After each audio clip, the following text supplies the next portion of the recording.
ఒక్క phone call తో మీ బంగారాన్ని విడిపించి ప్రెజెంట్ మార్కెట్ రేట్ కే కొని బ్యాలెన్స్ అమౌంట్ ని క్యాష్ గా లేకపోతే సమానమైన బంగారాన్ని మీకిస్తుంది అక్షయ గోల్డ్ హబ్. బడ్జెట్ 2026-27లో ఉద్యోగులకు ఇన్వెస్టర్లకు పెద్దగా ఊరట లభించలేదు. ఇలాంటి సమయంలో కూడా పన్ను ఏమాత్రం లేని కొన్ని సింపుల్ ఇన్వెస్ట్మెంట్లున్నాయి. పైగా ఇవన్నీ ప్రభుత్వ స్కీములే కావడం విశేషం.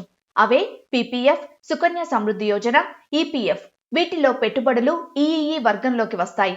అయితే వీటిలో ఎంత మొత్తం ఇన్వెస్ట్ చేయొచ్చు, చేసిన ఇన్వెస్ట్మెంట్ పై వడ్డీ శాతం ఎంత, ఎన్ని సంవత్సరాలకు విత్డ్రా చేసుకోవచ్చో చూసేయండి. మొదటిది పబ్లిక్ ప్రొవిడెంట్ ఫండ్. దేశంలో అత్యంత ప్రజాదరణ పొందిన ట్యాక్స్ మినహాయింపు స్కీమ్ ఇదే. పీపీఎఫ్ ద్వారా ఇన్వెస్టర్లు ఏడాదికి మినిమం 500 రూపాయల నుంచి 1,50,000 రూపాయల వరకు పెట్టుబడి పెట్టవచ్చు. బ్యాంకులు లేదా పోస్ట్ ఆఫీసులో ఇన్వెస్ట్ చేయొచ్చు.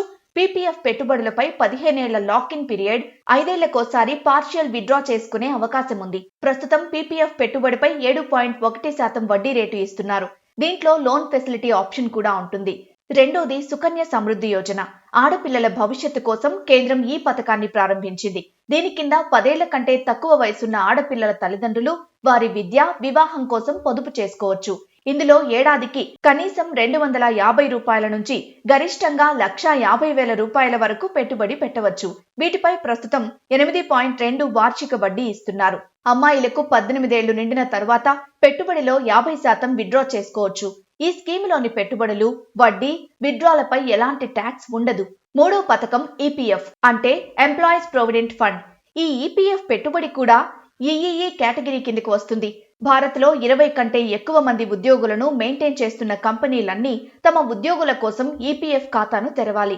ఉద్యోగి, యజమాని ఇద్దరూ నెలవారీగా పీఎఫ్ ఖాతాలో డబ్బులు జమ చేసుకోవచ్చు. రిటైర్మెంట్ తర్వాత ఎక్కువ మొత్తంలో డబ్బులు పొందటానికి ఇదొక మంచి ఆప్షన్. పెళ్లి, అనారోగ్యం, ఇతర ఖర్చులకు పీఎఫ్ అమౌంట్ ను విత్డ్రా చేసుకోవచ్చు.